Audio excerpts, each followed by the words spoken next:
Well, on my end, I'll say welcome to the Common Toad podcast. Tonight we are talking to a very interesting guy. His name is Paul VanderKlay. He is a pastor in California, a member of the Christian Reformed Church, I believe is correct. That's correct. There's a lot of names that Yeah, and yeah, that's correct, right? Okay, that I was is reading up correct. a little bit of history on it, and we're here tonight when I first got in touch with you, and you gave me a couple dates that you could be available. I looked at my calendar and I thought, oh, uh, you know, January 6th. It's Epiphany, so that sounds like a nice peaceful night. Nothing possibly could be going on. so, so tonight, I should say, I don't know when this will go up on either our ends, but tonight we're in the middle of the night that people stormed Congress, which is Yeah, it broke in and actually got into the chamber yeah. and it smashed some windows and stuff. So that's kind of the backdrop of what's going on today. This is not at all what I plan on talking about, but um, I just thought I'd mention that, and it might seep into the conversation a little bit. I think just because what I wanted to talk to you about um, is belief in general, and reasons for belief, and levels of devotion to beliefs, right? And also when beliefs meet realities. And you know, it, the segue might write itself. So Yeah, yeah. let's No, see how it that's goes. I could see that. Um, so I'll start just by saying I started watching your videos. I can't remember exactly when, but I came across you. Um, I think like many people do because you made a lot of Jordan Peterson videos as the phenomenon started to take off, and I watched it pretty not from the beginning, but I watched it hit his rise, pretty early on, and I found it very interesting, and I found a lot of it worth listening to. Other parts of it kind of made me reach for my wallet a little bit. Um, but one thing I liked about it was that there was a willingness to break down some of the walls between what we think of as like secular philosophy and religion, and I liked that. And that was, that kind of came on the heels of the new atheist movement, all that kind of stuff. So I liked a little bit more of a serious discussion going on between people of faith and people of no faith, or people who like myself, who are very firm fence sitters, agnostics and stuff. Um, and then coming across your videos, I pretty quickly saw that there was someone who was able to grasp some of the most some of the really the most interesting parts of what Peterson was talking about, the mythology, how real is myth, that kind of thing. And also, you were obviously conversant in Christian theology, obviously, but a lot of just philosophy in general. And that was not the sort of acquaintance I had had with religion as a kid, for the most part. Um, and that was very interesting to me, and it made me think, oh, good, this is kind of opens up a whole different world of people who I can hear ideas from and maybe bounce ideas off of. So I guess what I like, I know you've maybe done this before, but if you just give like just a little bit of biographical background, like kind of where you come from, how you came to be doing what you're doing right now as a pastor. Okay. Well, I'm a third generation minister in the Christian Reformed Church. So my grandfather was one, and my father was a pastor. And my father took the first church that he took was for 36 years. Was it had been sort of a gospel mission type enterprise in Paterson, New Jersey, among African Americans who had moved up from the South into the industrial North for jobs between the world wars.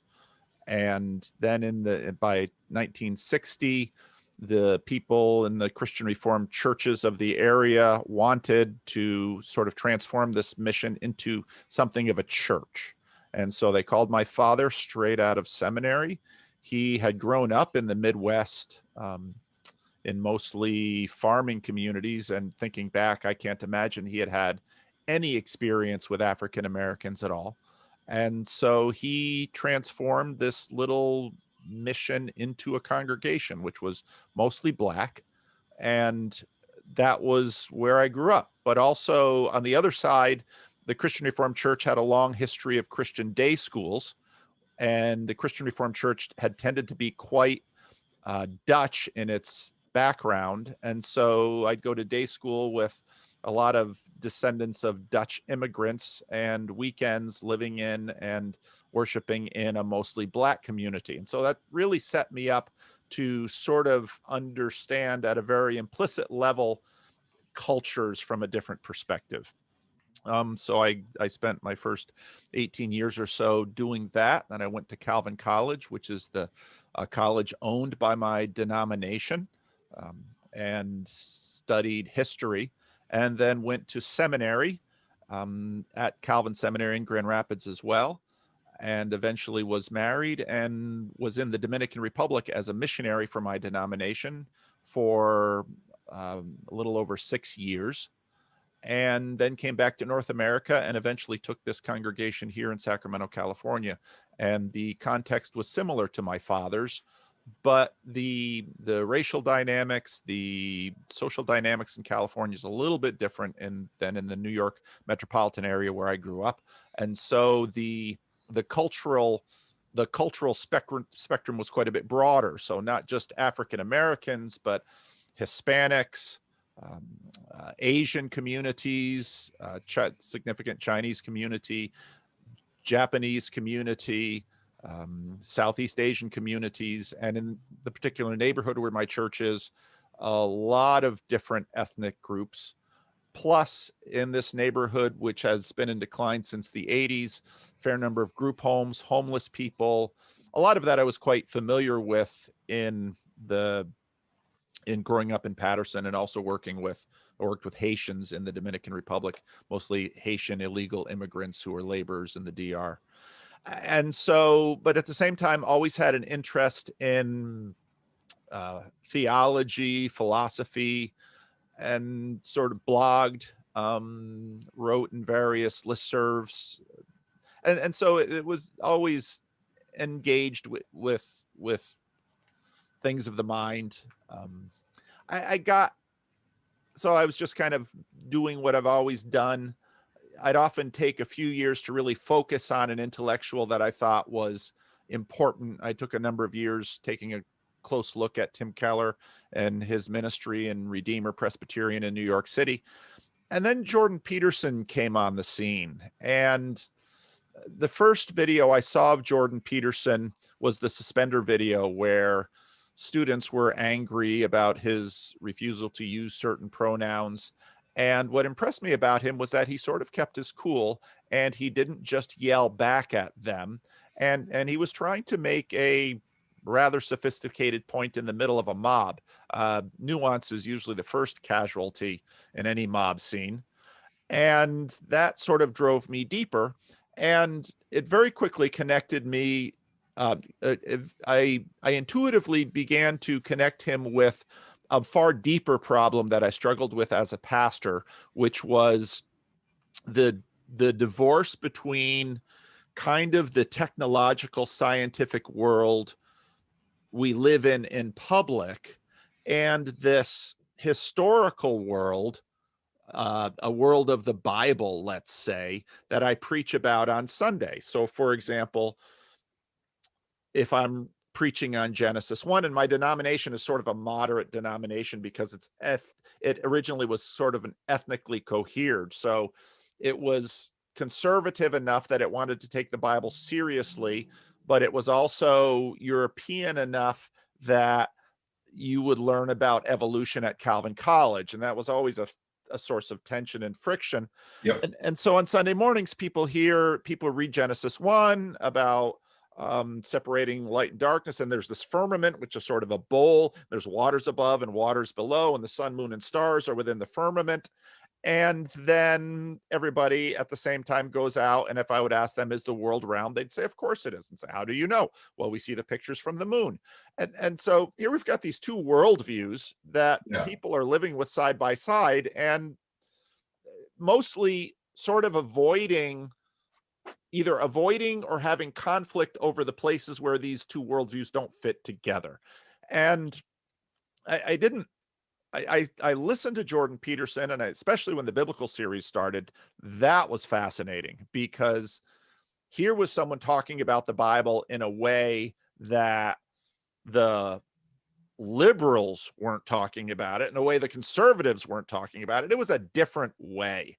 And I saw at least a potential in that way of finding some new ways for these two worlds to fit together.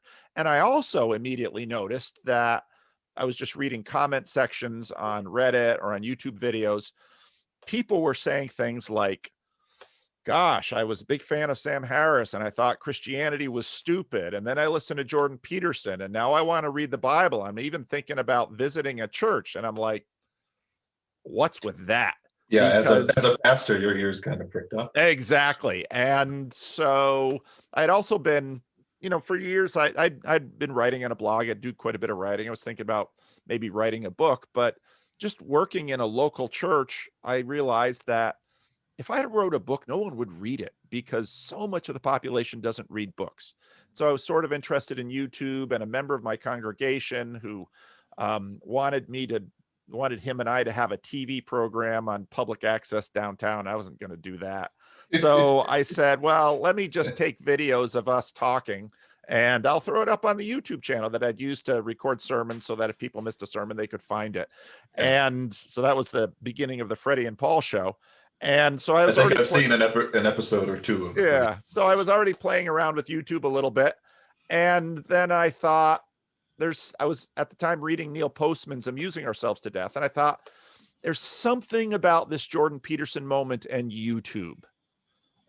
There's some connection there. So then I thought, what if I would just make a little video about why I think Jordan Peterson is important? And I did. And then I had 15 subscribers on my YouTube channel for about 5 years. And I wake up the next day and I had 200.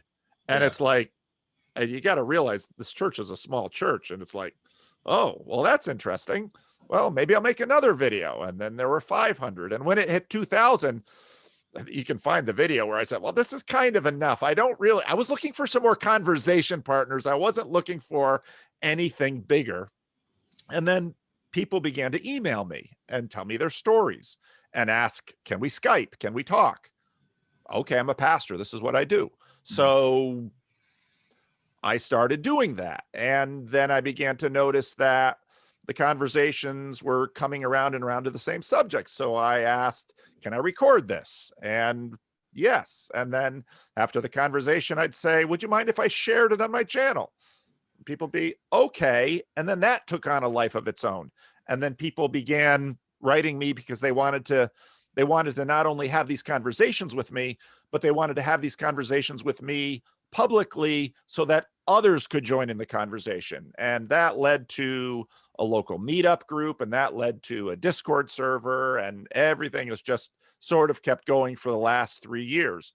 And I've continued to, my monologue videos are sort of me thinking out loud about what I'm thinking about. And the conversation videos sort of have grown on their own. And then when the Discord server started, I noticed that people started starting their own YouTube channels and doing exactly what I had been doing. And that had all just sort of continued to grow into a little community. And a community not of just Christians, but of people across the spiritual, religious, non-religious, irreligious spectrum of wanting to have good faith, honest, searching conversations. And that in some ways is the center of what we've been doing. Yeah, that's very interesting. I mean, I remember you saying somewhere that you like spending quite a bit of time talking to non-believers. And in fact, you do spend a lot of time talking to non-believers.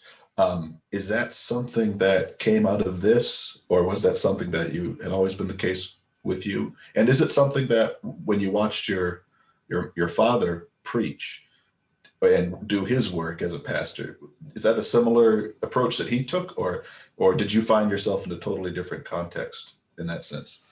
where we are culturally in our country makes it extraordinarily difficult for Christian ministers to often have productive conversations with people outside the church. Yeah.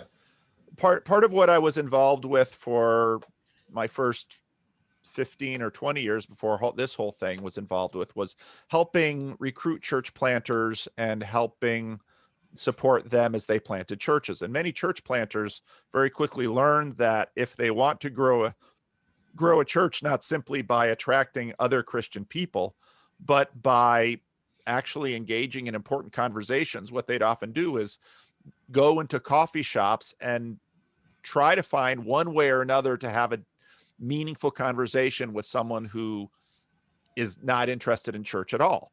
Mm-hmm. Because part of the problem of church is that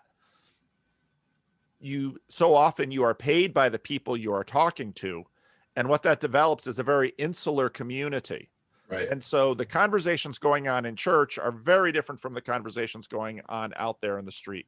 That's an enormous problem for pastors, because often the pastors are the most insular people in the congregation. Most of the other people in church have day jobs, neighbors, and so what they develop in themselves is sort of it's like the daughter of a friend of mine. He grew up in Puerto Rico.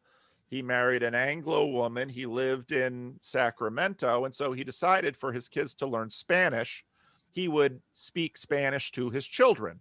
And because I had been a missionary in the Dominican Republic and they were my neighbors, his little girl was just a darling little girl. And I always saw him speak Spanish to her. And so I started speaking Spanish to her. And she looked at me with a scowl, because this language was her special language for her with her daddy. And you were intruding. That's right. Here I was intruding. She looked at me. She was like a 3-year-old, gave me a scowl and turned away. It's like, I'm not doing that with that man. That's funny. But that's what happens in church. And for, Christianity, which is a proselytizing religion, you can't think of a more a bigger problem where you have these insular communities and they're so deeply out of touch with what else is going on, especially the leadership of the church. So whereas I could go weeks and months without a substantive, meaningful conversation, a good faith conversation with someone who would just be willing to tell me that they thought Christianity was full of shit, mm-hmm. Now I've got more than I have time to listen to. And that's a wonderful thing. Yeah.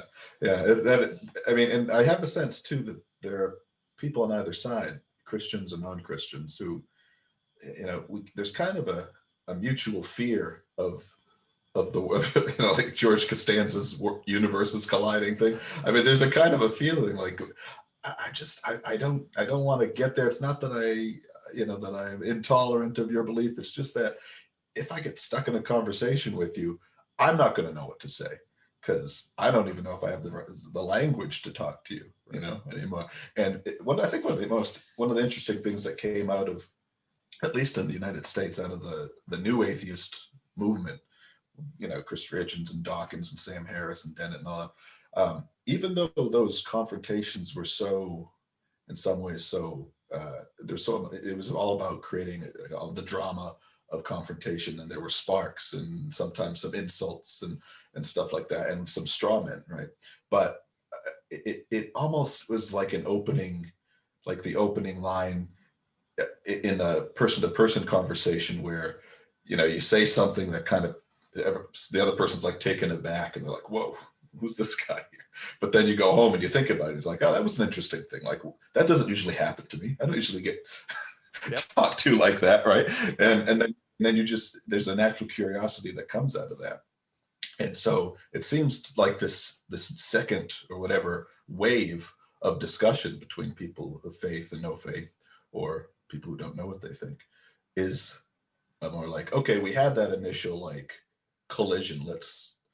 Maybe we can like talk a little bit deeper, right? And so you started noticing that people who on the surface, having no reason whatsoever to be interested in Christian ideas, actually were, and actually we're very interested, obviously. I mean, how does a lecture from some obscure, controversial, Canadian psychologist all get millions and millions of views? It can't just be the car crash appeal of culture wars, right? No. And that's what I think people don't maybe understand when they Yeah. just happen to see. I mean, Jordan Peterson says a lot of things that piss people off, and I get that, and I even understand why some of the time. But it's interesting once you get into the dynamics of what's actually being discussed underneath it. You start to see that there's a lot of ideas that people have been like pent up in people that they're wanting to get out. Does that jive with the discussions that you've had in the Very, group? very much so. I think Peterson, on one hand, for a group of people, was saying a bunch of things better than they could, that they sort of felt, and he clarified for it. And that's what gave him, I mean, there's some social war, there's some culture war stuff in there.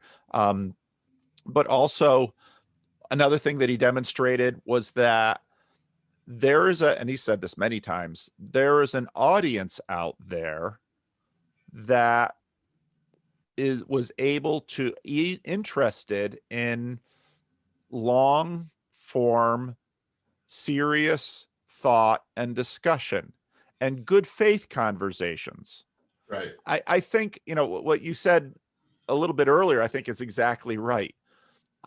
I think for a lot, as just in a social setting, let's say at a Christmas party or something like that, where there might be, coworkers of my wife, and when I'm outside the Christian bubble, I would often find someone, so you're a minister. Yeah.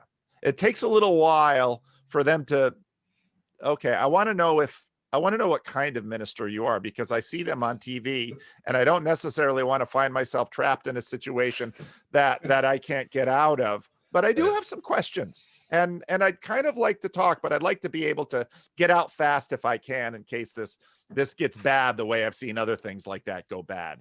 And so part of what I think happened, especially with the conversations on YouTube, is that people could see, and this was partly Peterson too, and partly what I was attracted to him for. I could see him treating, on one hand, he had a lot of pent up frustration with certain groups of people, but when they got face to face with them, he didn't just explode at them. He eagerly tried to pursue a productive conversation with someone with whom he had a difference. Mm-hmm. And he showed a capacity for that. And so I think, besides just my response videos to Jordan Peterson's work, once people saw that here I'm talking to an atheist or someone who's interested in Buddhism or someone who thinks pastors are full of shit, and okay, you think pastors are full of shit. Okay. I mean, I'm not mortified by that. I'm not going to be defensive. You can live with that. Yeah. And so, well, tell me how I'm full of shit, because I know myself, and sometimes I am. So you can actually help me by, if you've got some insight in the ways that I'm falling short, you're actually blessing me. So let's talk. And I think once people saw, once we were able to model that conversation, more and more people said, I want to get in on that. And that's what's happened. Now, when you talk about inevitably you're talking generally, but when you talk about a group of people, Christians, who believe a certain set of things versus people who are maybe non-religious, you're talking about people, when you have discussions with them, do you find that in either case, there's something in their lives that either they perceive or don't perceive is kind of lacking in their understanding of the world? And I mean this from either end, you know what I mean? Because I've had this, because I grew up, I would say vaguely Catholic, not like in the old days or anything. Very moderately religious family. Grew up in the Catholic Church a little bit, quit before confirmation, and then went on to experience for a few years in my early teens some of the more charismatic evangelical types that you might see on television, somewhat out of curiosity, somewhat out of just wanting to be in on something that other people maybe weren't in on. And, like the real shout and holler, I don't know how much shouting and hollering that you do in your church, but the hands getting laid on, falling backwards, speaking in tongues, Pentecostal stuff, all that stuff, which was quite an interesting experience, especially from basically an outsider. And even at the time when I was young and looking back, I still don't know quite why I did it. That's the weird thing. And I don't know what it was about that, because, I would walk through some of these meetings and I'd hear somebody talking about the Big Bang, being like, yeah, the Big Bang, it's God said bang and it happened. That's what the Big Bang was. And I'm thinking, oh, geez, but there was obviously some kind of appeal there. And I don't know what it was. I still have a hard time articulating that. So clearly, and you could probably, in just in the same way that Christians are quite eager, a lot of them are, to talk about, just have an interest in, the outside world, the world of non-belief, this strange world of actually, because it's a huge difference believing that there's a God that has everything ordered and that there is life after death versus believing not. It's an enormous difference. There's no way around that. But there are curiosities that both sides have of the other, which I wonder if that speaks to a kind of like lack that they have respectively in their own understanding of life and of their lives, I think that's true. And I think you're exactly right that it goes both ways, because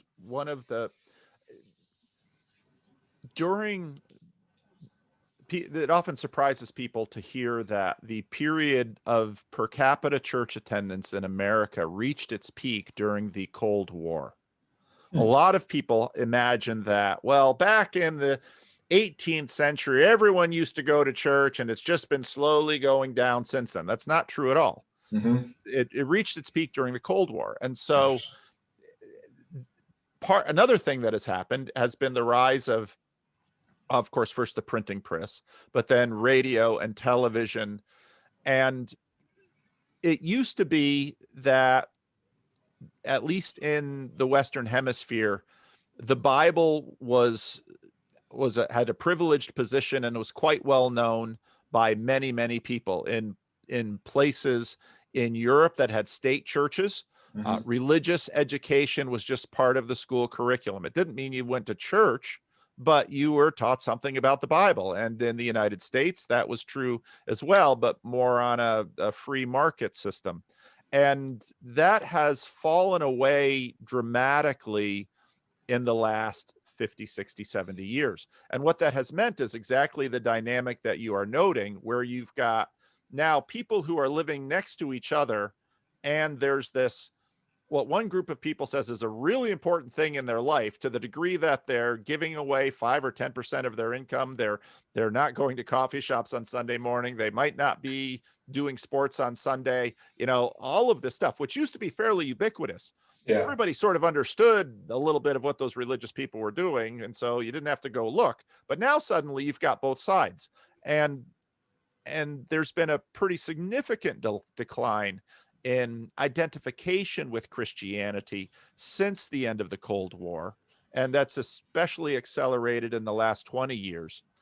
And so 20 years is about exactly it's a generation. And so now you've got all of these people who have grown up with very little firsthand experience of Christianity in the church. And yet you have all of these buildings around. And probably cultural conventions that we don't even know about. That's right.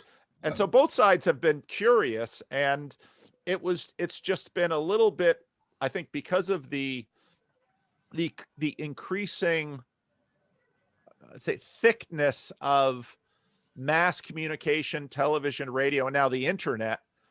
Although the internet, I think, has been part of this change, because mass communication was all one way: newspapers, television, radio. Right. And now suddenly with the internet, not only do I wonder what's going on in that strange building across the way, now suddenly I'm bumping into religious people of all different kinds of stripes all over the place. So I think you're exactly right that there's a lot of curiosity and pent up demand. And usually when it comes to information transfers, the internet is a really good tool for information transfer. I was thinking this the other day when, just imagining sitting back in a Catholic church when I was younger and thinking about, there's a liturgy and everything, and everybody's saying the same words and everything. But I wonder how different each person's conception of what they were thinking about really was. And it's something that Hitchens, I think, kind of used honestly as a deflection, but he would say, I find that when I argue with Christians, there are as many gods as there are people I'm arguing with, and there is something to that. I mean, I think about it just in terms of just on the most basic level of language, that some people are talking about a story which is happening in their mind that they're familiar with, and not really beyond that, and in their imaginations, which is extremely powerful. And that's part of the interest of talking about what myth really is and how real it is.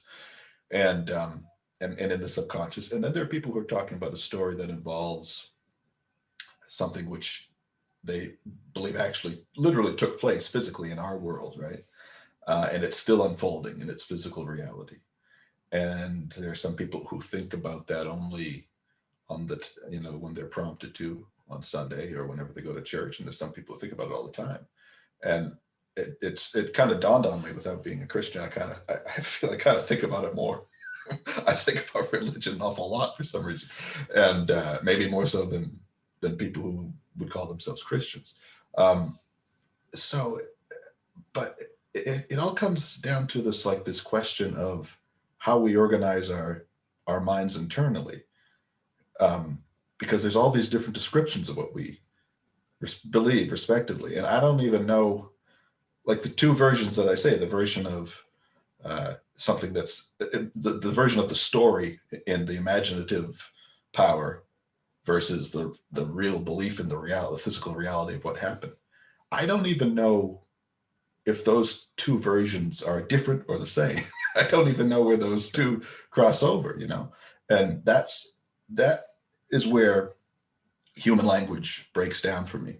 Like the Chomskyan view of language is like communication is language is used for communication, but its primary existence is like actually for organizing internal thought. I don't know. That's not necessarily a mainstream view. It's the Chomskyan view of it, and that's what came first as a way of organizing thought. And communication is something that almost like a satellite use, something like a peripheral. And when there's a kind of a parallel discussion of that in Christianity too, I think, talking about the logos and everything.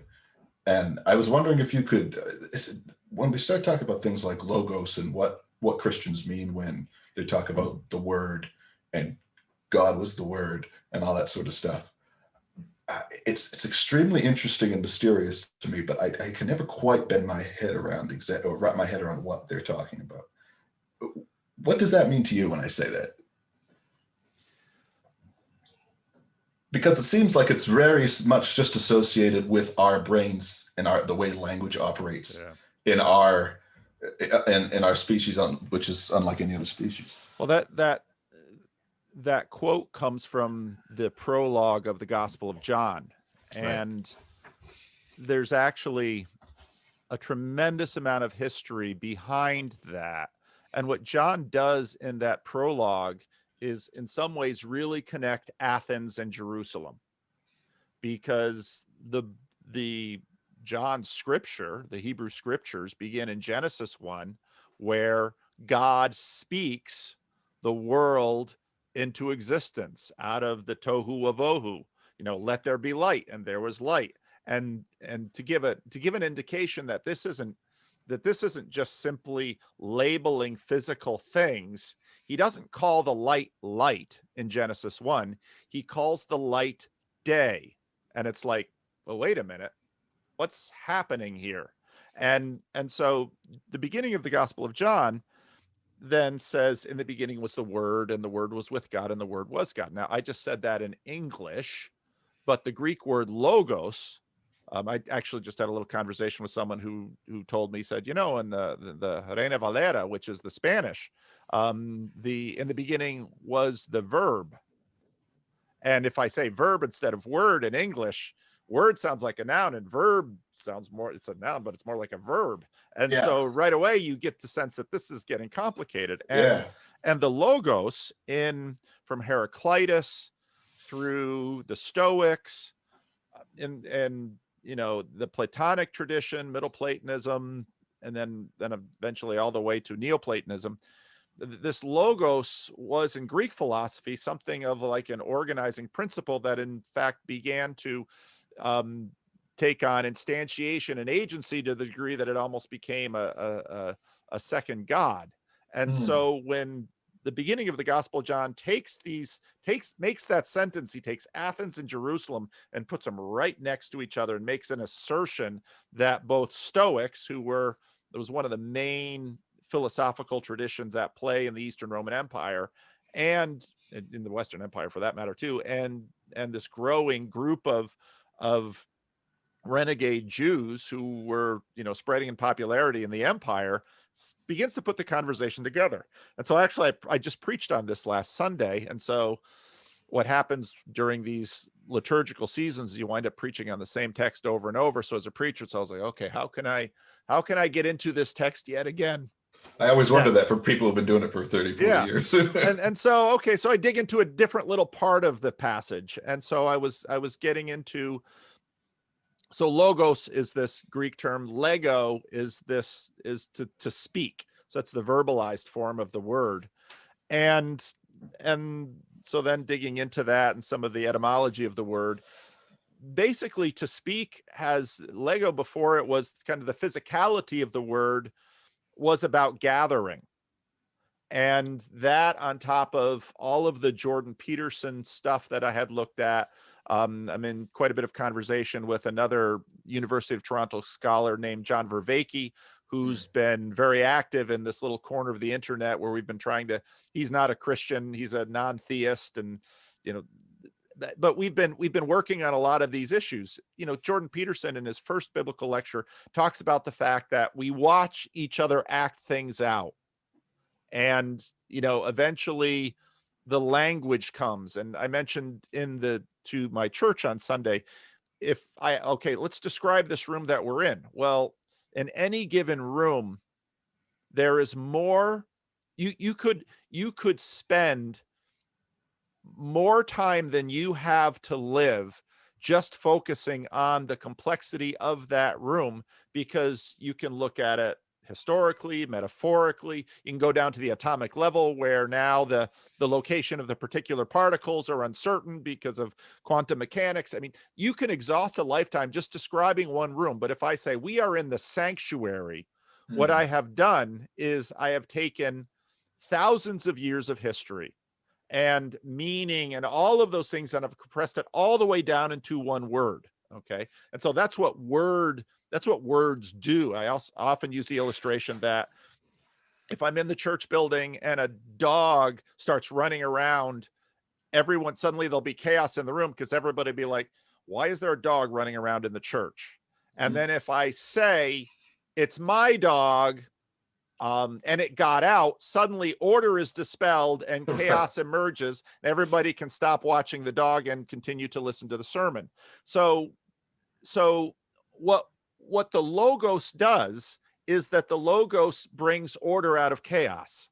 And what the logos does is the logo compresses a way too large world down to something which is intelligible and manageable and relatable. And so that's just two aspects of what the logos does. And then John goes and says that the logos took on flesh and lived among us. So now suddenly he's identifying a single human being with the organizing principle of all of creation. I mean, and he does that in a sentence. That's a big step. It's a big step. And so what, and that's why, your intuitions are exactly right. When the word became flesh and dwelt among us, what the Gospel of John does is take this entire tradition of Jerusalem and Athens and brings it together and says the interpretive key of all of human history was born in, Bethlehem and grew up in Nazareth and was crucified outside of Jerusalem. And his followers believe he rose out of the grave and ascended into heaven and now reigns over human history. Well, that I'll have to go back and re-listen to 2 or 3 more times. But I have to say, that's quite good. I haven't really thought of it quite in the way that you said. Is the idea of the logos being something that, in some ways, takes a whole host of historical notions and condenses it into this one thing that we all have some kind of.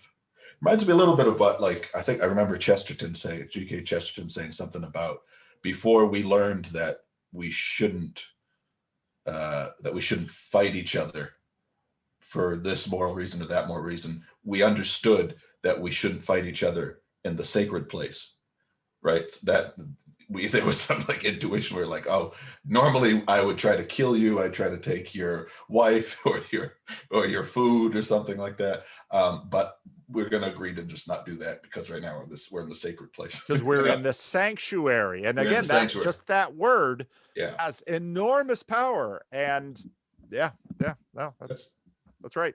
That's interesting. Well, where else did I want to go with this? Well, I want to ask you about, I want to bring in a little bit of like your real world experience as a pastor in a place that has had actually a lot of diversity, some poverty and some homelessness. I saw you do a video a few months ago about having to call the cops on a homeless man who was a friend of yours over the years and who kind of used the church as a place to stay and sleep up against and everything for years. A very moving video, actually. I wanted to bring that kind of, because you have that real world, somewhat gritty experience of actual life happening instead of just understanding things in the abstract. And how do you find that you're able to translate these notions, these Christian notions, into actual reality on a day-to-day basis? Well, when we started, you described your experience of religion as not being terribly connected with philosophical, and a truth about that is that, as we said also, in some ways, religion is practice first. Let me use an example. The one of the 10 commandments, honor your father and mother that your days may be long in the land which the Lord your God gives you. It's an interesting commandment because there's sort of a promise, and the Apostle Paul picks up on that. There's a promise tacked on to this commandment. It's not a threat, but it's a promise.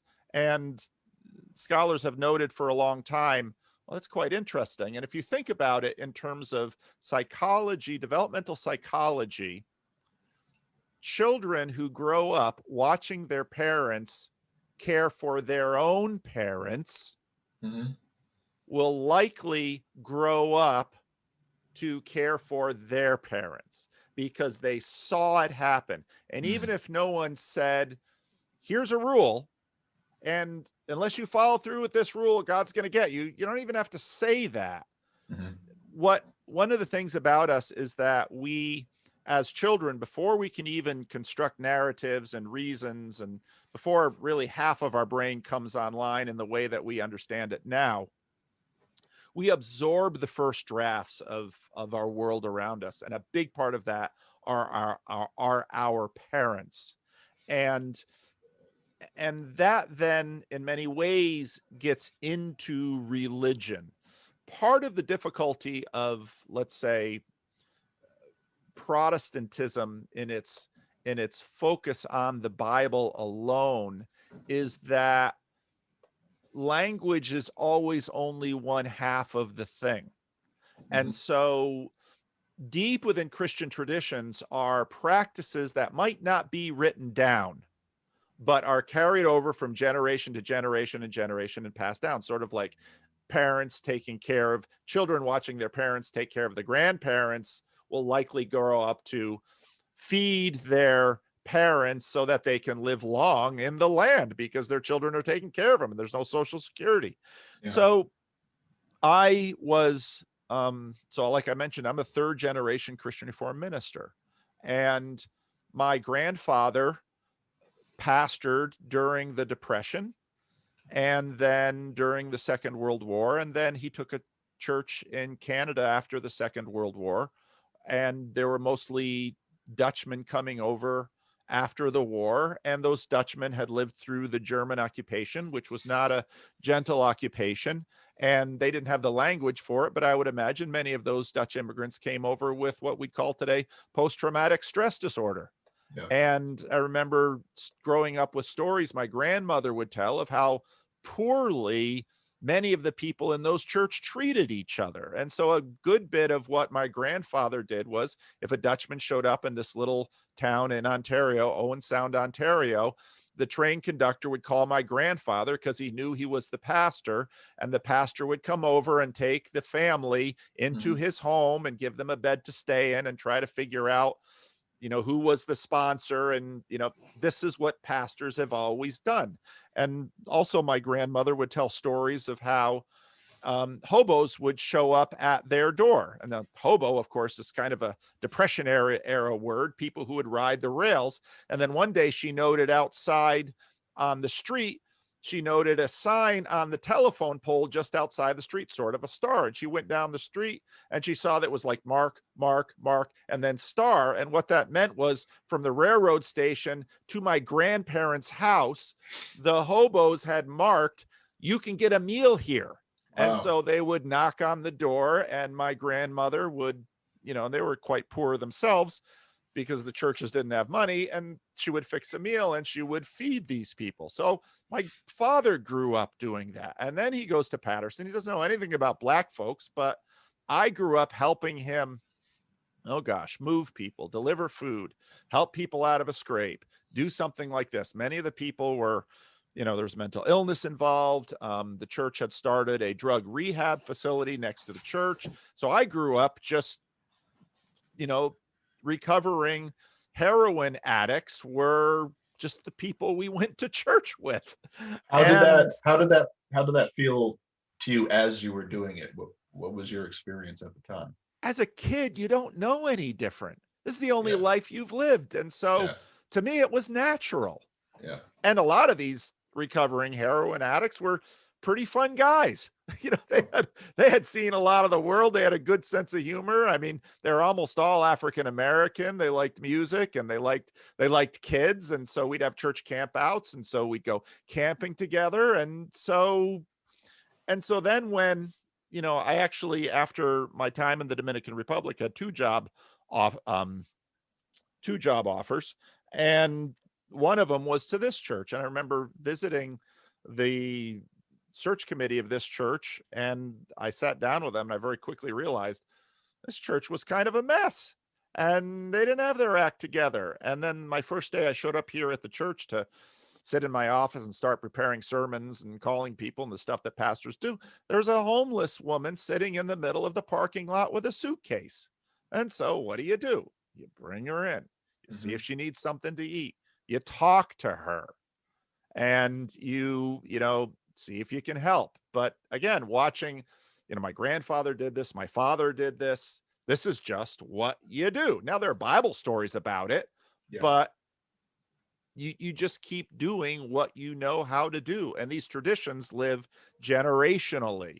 And so I remember when I got here, some people were all concerned. Oh no, what, you know, is the pastor going to want to get out of this church because he has to deal with all of these homeless people and all these mentally ill people? But to me, that was what the church is for. If the homeless and the mentally ill can't at least expect a degree of civil treatment when they walk into a church building, then should that church have Jesus' name on it? Yeah. So this to me, This is what churches are supposed to do. And I think culturally, we know that. Yeah. Did you ever have a period of growing up where you strayed from the church at all, or were you've been in it straight through? I've been in it straight through. I wasn't really the rebellious kind. Um, I think my father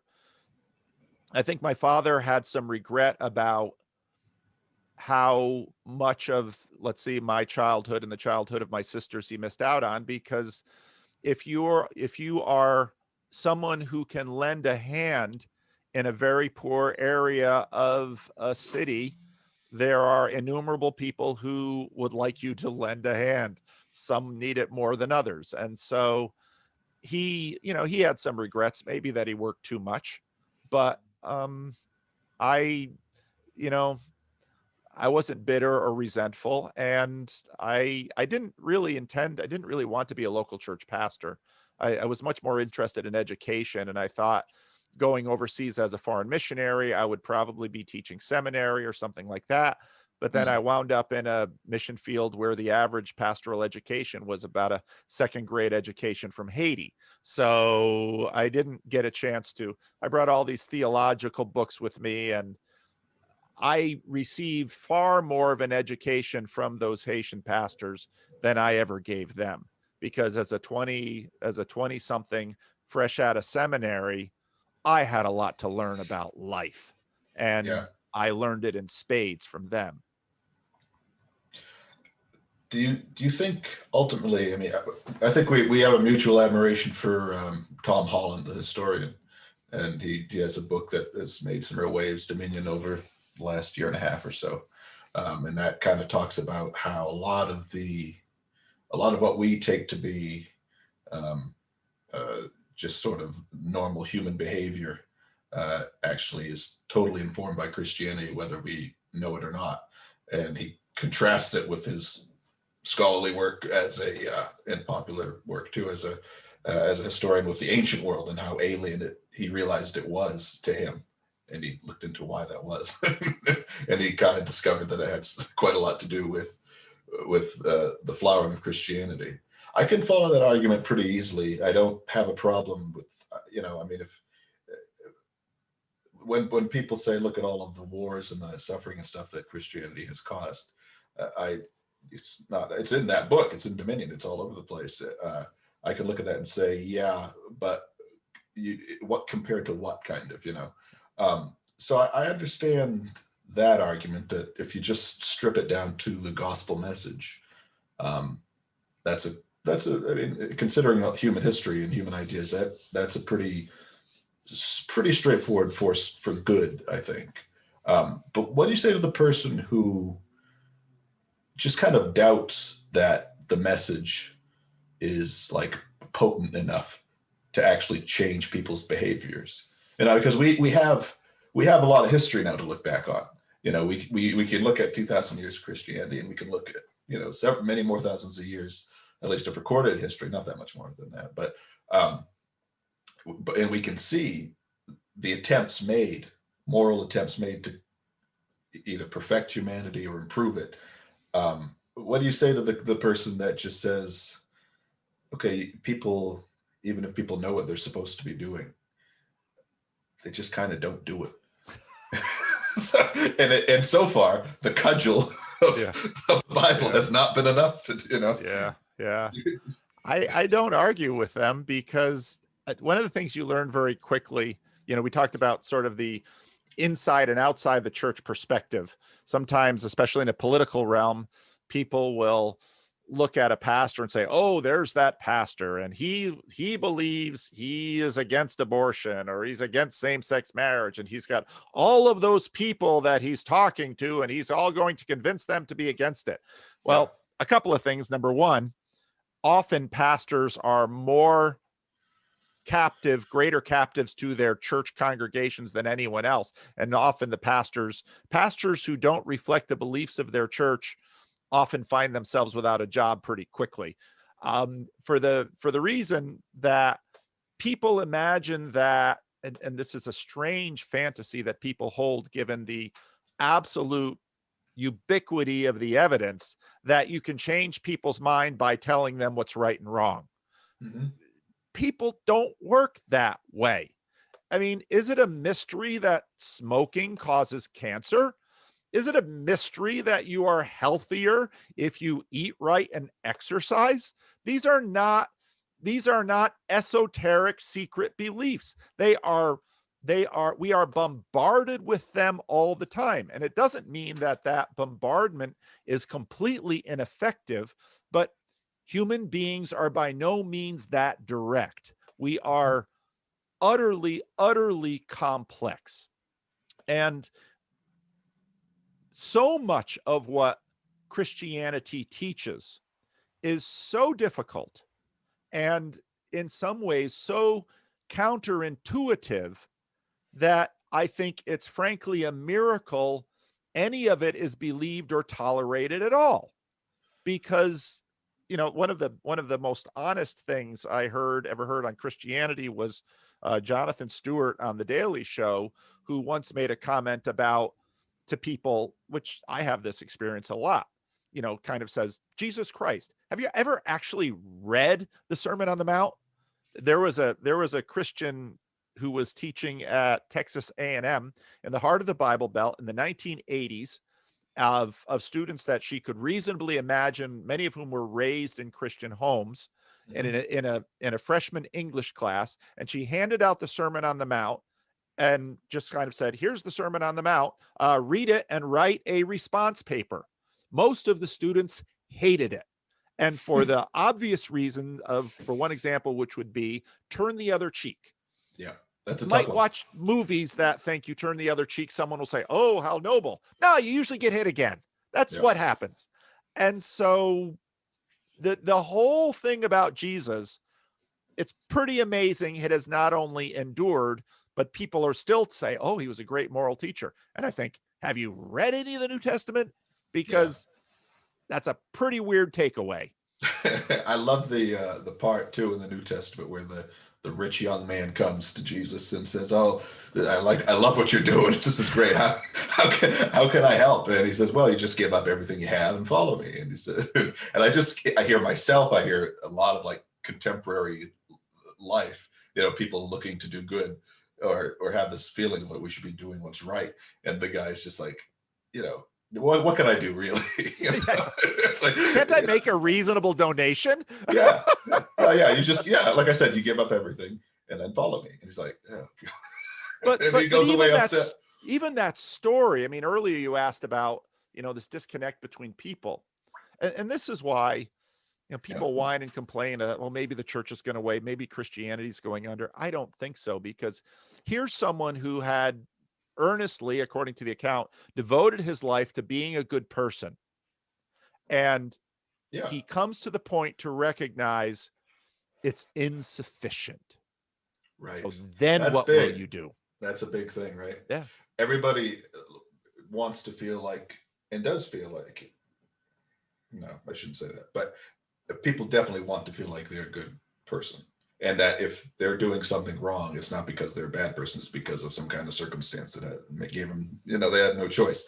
But they definitely, at their heart, are a good person, and they need to make sure that they know that themselves and everybody else knows that. Yeah, what happens when even, trying to be pretty good and stuff, when you see what happens in the world out there, it's like, oh yeah, what I'm doing is just insufficient. It just is insufficient. It's not enough. Yeah. That's a tough one. I mean, I guess there are two ways to look at that, where you say, well, Christianity's just, it's pie in the sky. It's not made for human beings, right? That is one interpretation. Yeah. You can say, well, that's, that kind of thing is just, it's for saints. Where Orwell has that line in his essay on Gandhi that, saints, human beings should not don't feel like saints, but saints have never really felt much like being human beings themselves, it seems like. And then he kind of criticizes Gandhi a little bit, but there's this idea of like, okay, let's not get crazy here. I'm a person. I didn't ask to be the way that I am. I'm endowed with these deficits, and you can only expect so much. But yet at the same time, there's this sense that like, but I am making decisions all the time that are making the world worse. Yeah. Right. Yeah. And I guess that's the tension. I wanted to be before, well, I still have you. I wanted to tie in this with just the question of I guess what is commonly referred to as woke culture and everything. Because when we bring up Jordan Peterson and just the intellectual dark web group that that emerged in the last few years, they had they had some pretty good critiques of the kind of the excesses of woke culture on the left, and kind of and even now kind of the corporatization of it, like of companies who clearly don't have any particular moral moral insights to lend anybody, but they just are kind of doing it to cover themselves because it's locked into the culture enough, right? Yeah. And I enjoyed some of those critiques, and I definitely agree with them, but I didn't find that they gave the left enough. They did not give the left as much. They were not as charitable.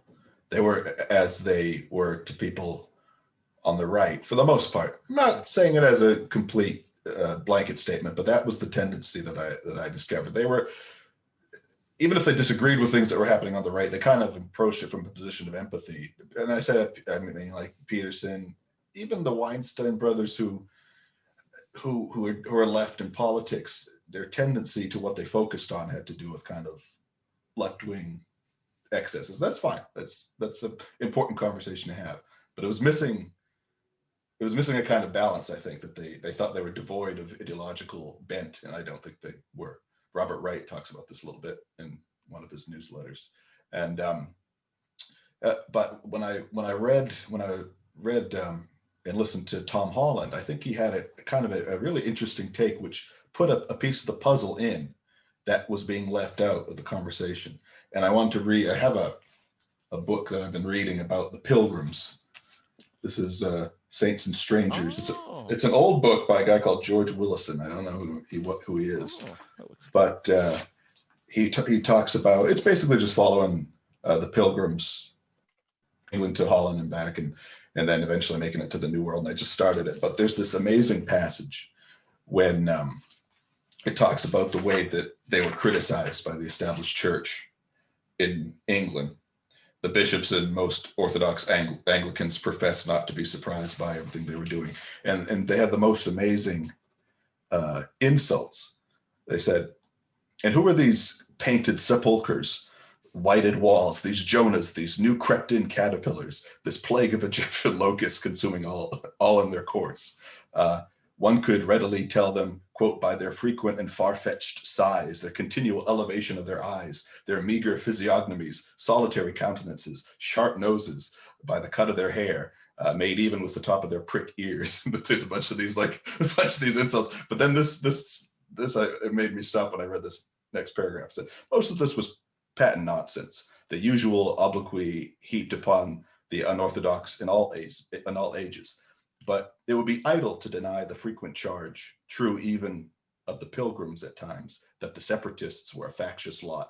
Upon the slightest pretext or none at all, they rushed into the bitterest of controversy about any and all things, sacred and profane, momentous or trivial, simple or abstruse, with a singular disregard for tolerance, candor, sound judgment, and even plain common sense. And I thought, wow, that sounds exactly like the criticism of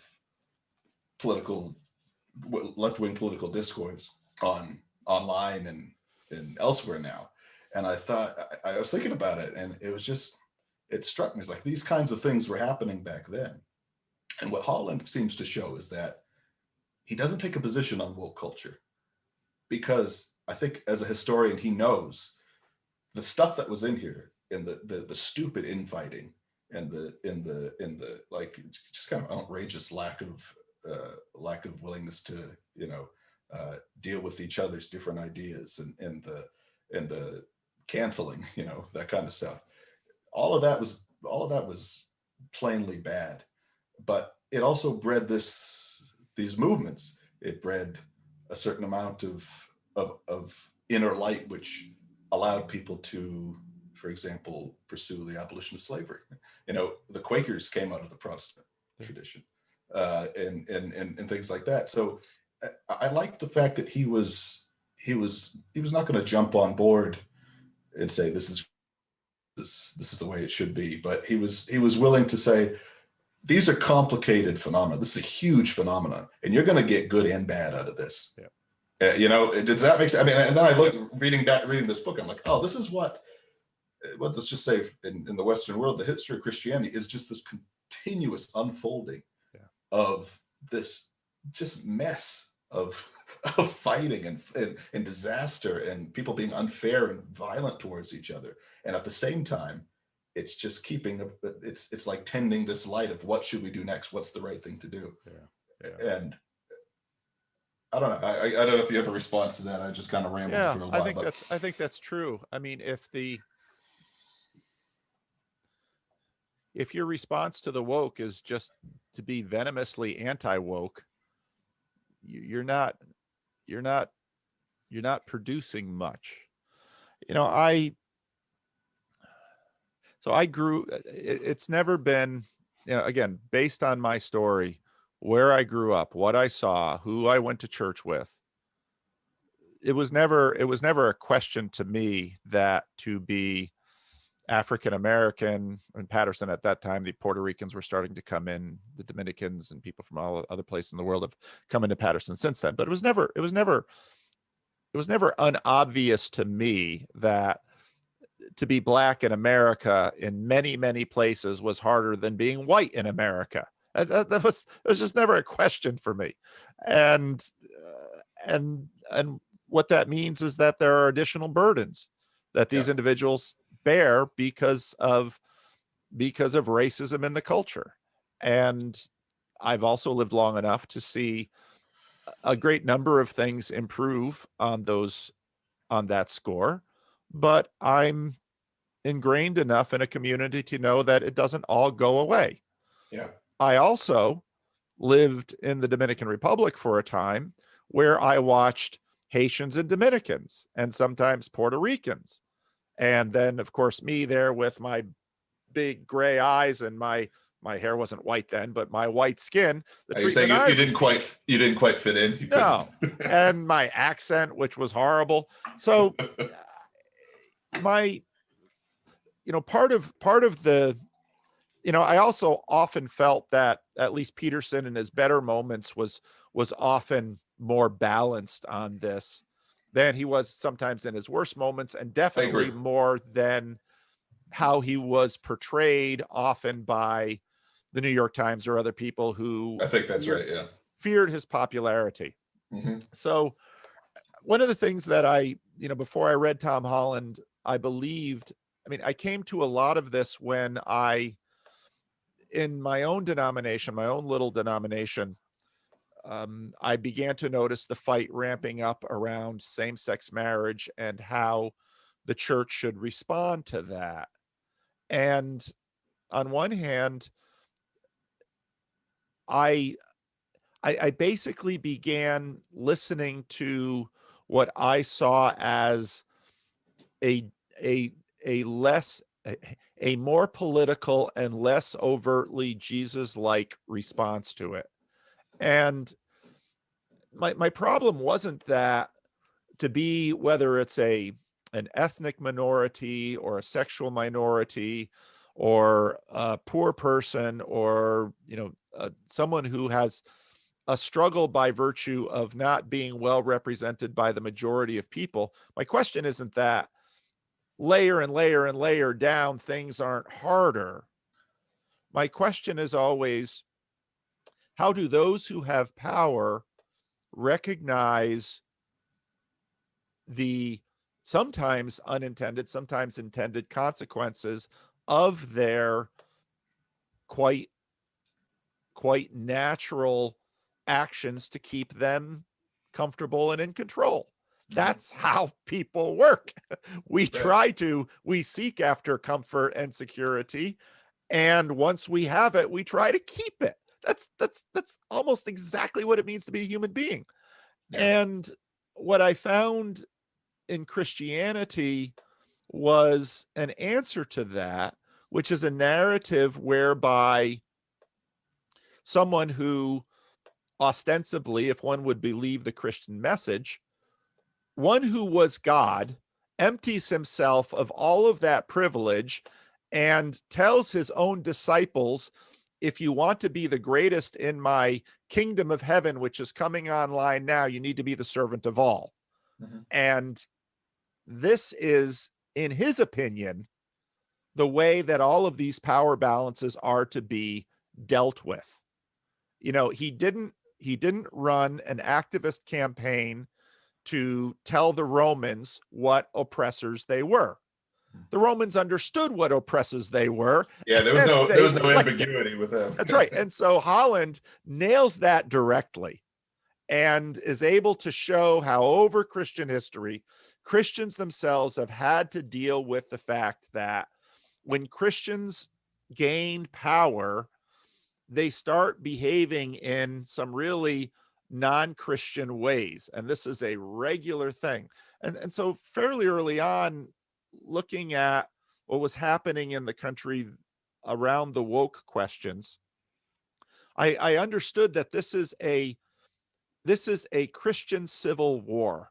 The American culture war is a Christian civil war because whereas one side has a lot of verses that says, well, this is the Christian standard for sexuality and for treating one another. And on the other side says, this is how we treat people who are, who are without power and subject to our power. Mhm. And both sides are wrestling with Jesus in this. Yeah. And how do we resolve this? Well, in some ways, church history has been a 2,000-year struggle of just these kinds of issues. And so it doesn't surprise me that both sides, at least within the church, because the big fights going on in the culture are replicated by proxy in churches, only we use Bible verses and Jesus is on our side type things instead of the right side of history and all Yeah. kinds of these other proxies in the bigger culture. Yep. We're working through these issues together. And so in many ways, that has also prompted the shape of my work on the internet, which is, okay, so we have differences of opinion. Okay, so the questions are hard. Racism is very hard. Sexism is very hard. Same-sex attraction and the issues that it raises, sexual fluidity is very hard. How do we work on these things together? Mhm. And most often, simple solutions over time often reveal that we didn't really solve it. We sort of moved things around Yeah. and now we're all a little bit more comfortable, but we discovered more problems underneath. That's how history unfolds. And Mhm. so the the the manner of Jesus' engagement with us, which was, you know, again, Jesus in the Gospels, if you read the Gospels, he's no pushover. In fact, there's some times where he's just plain not nice Mhm. to people.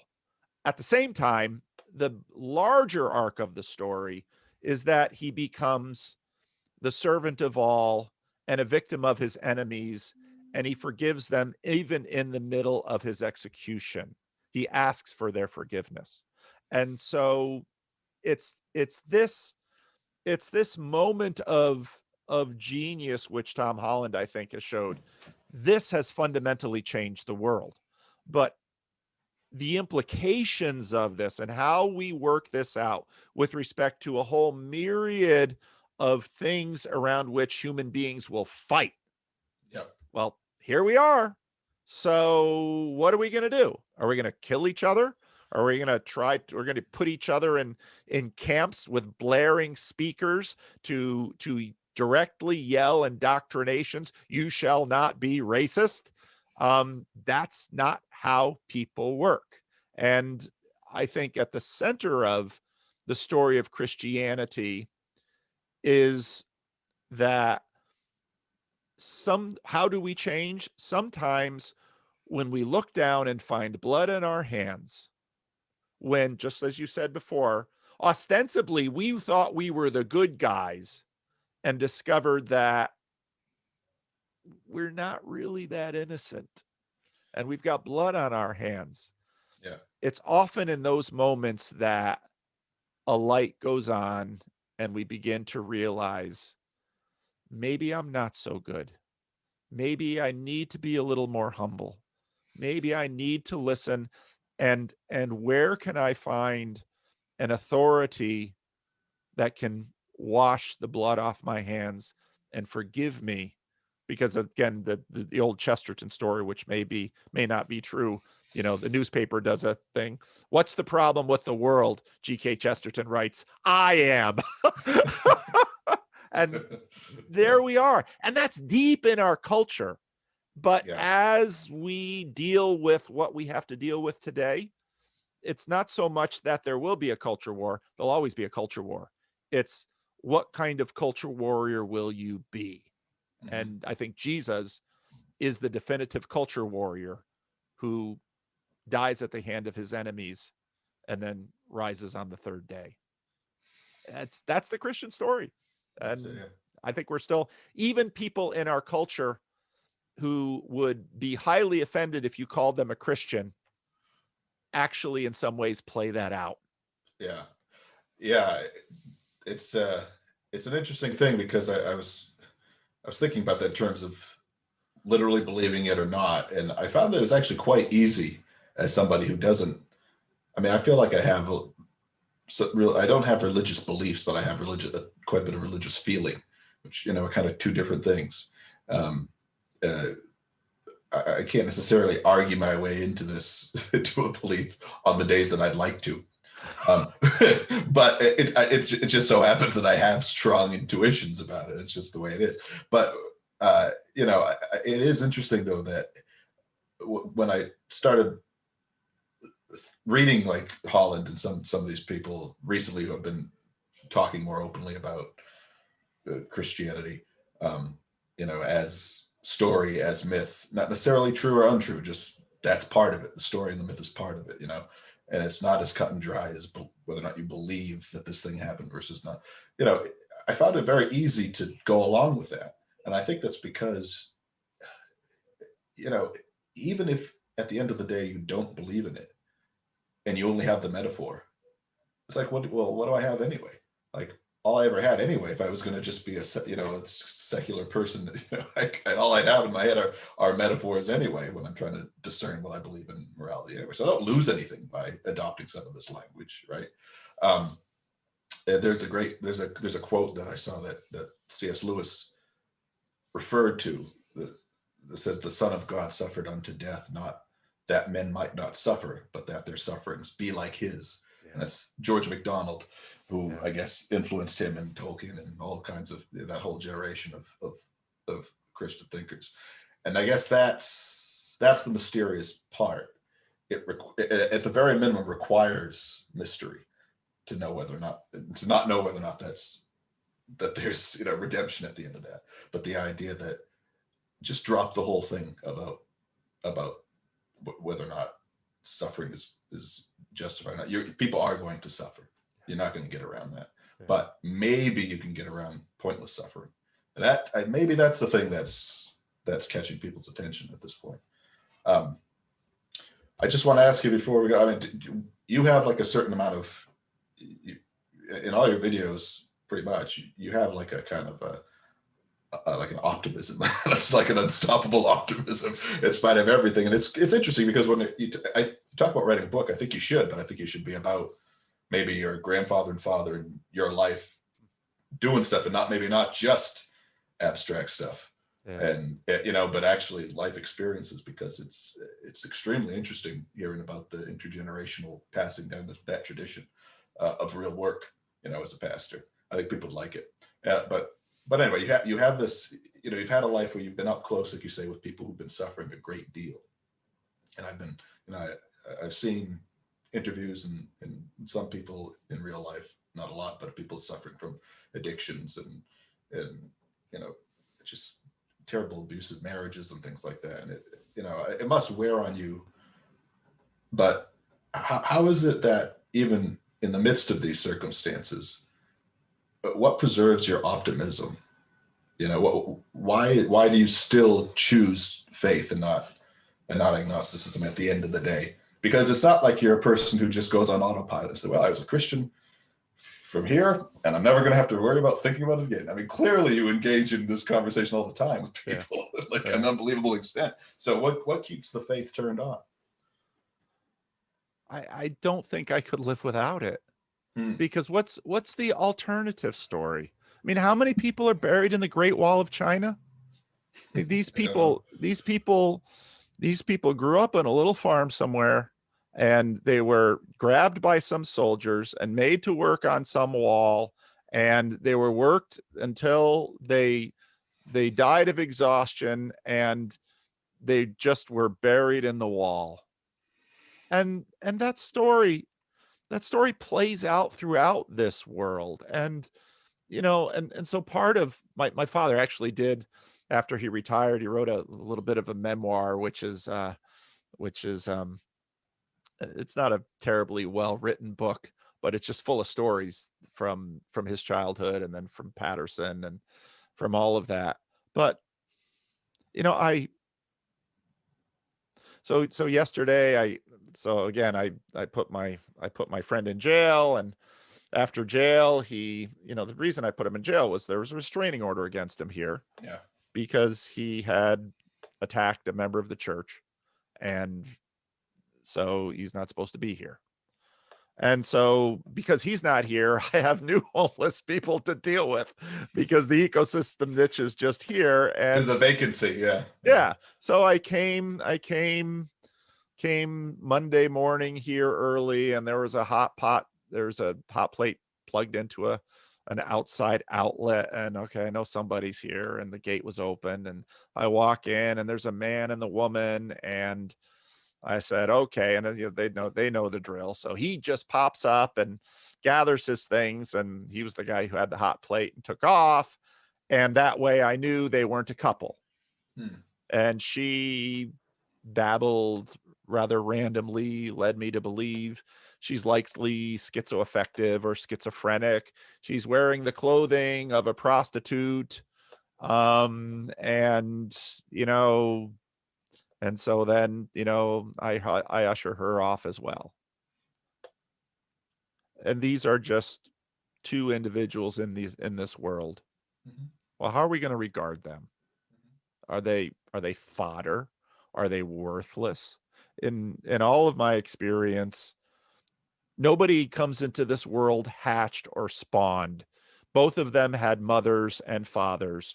Were they loved? Were they cared for? They might still be. It could be that, and in my experience, many of the homeless people around me have families who are living in homes, often with empty rooms. And the reason these people are not in those empty rooms in the house is because of one reason or another, whether it be mental illness or substance abuse or personality patterns or whatnot. They can't get along. And so now these people have been reduced to turning tricks. I have a little camera set up, and somebody had made a delivery, probably the guy's drug dealer, turning tricks and buying drugs and trying to do it in an unknown corner of an insignificant church someplace. None of us want this for our fathers, mothers, brothers, sisters, children.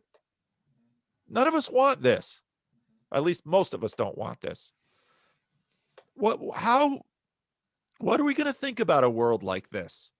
And if, leave it to the atheists that would say, well, Paul, you only believe this happy story because it helps, it bears you up. And I say, guilty as charged, because tell me your story, and I'll tell you, if your story is true, why should I bother being decent to any of these people?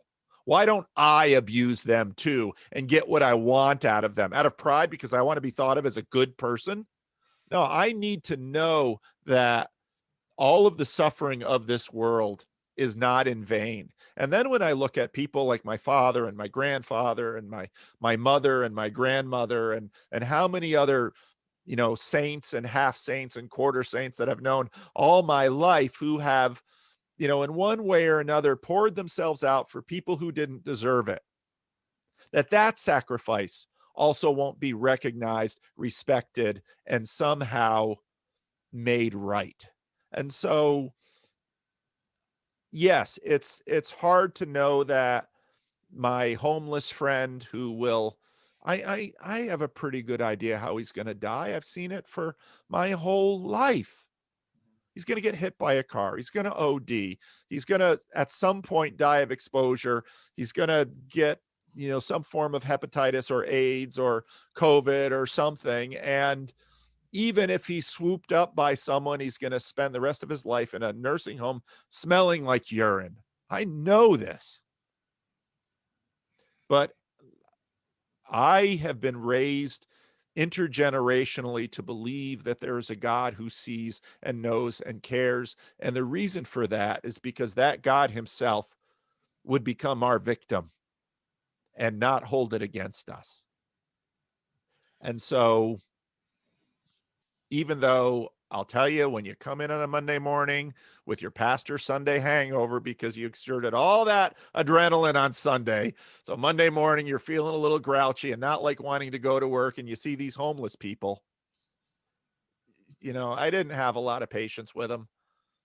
I was a little frustrated they were there, but then I heard the woman mumble something and I thought she said restroom. So, okay, I opened the bathroom. It said, "Do you need to use the bathroom?" And then she didn't need to use the bathroom. She kept on talking. But that's why we treat each other as if we're image bearers of God. And so, no, to people think that because of all this, I shouldn't believe the gospel. No, I believe the gospel because all of this. And if the gospel isn't true, and people don't believe me when I say this, but I know myself inside, I have the capacity in me to be a person you don't want to know. I think each of us have that. Yeah. And so I will treat this person with respect, and I will do it because I want to believe that God will somehow make all of this right. And I don't know how, but I believe that.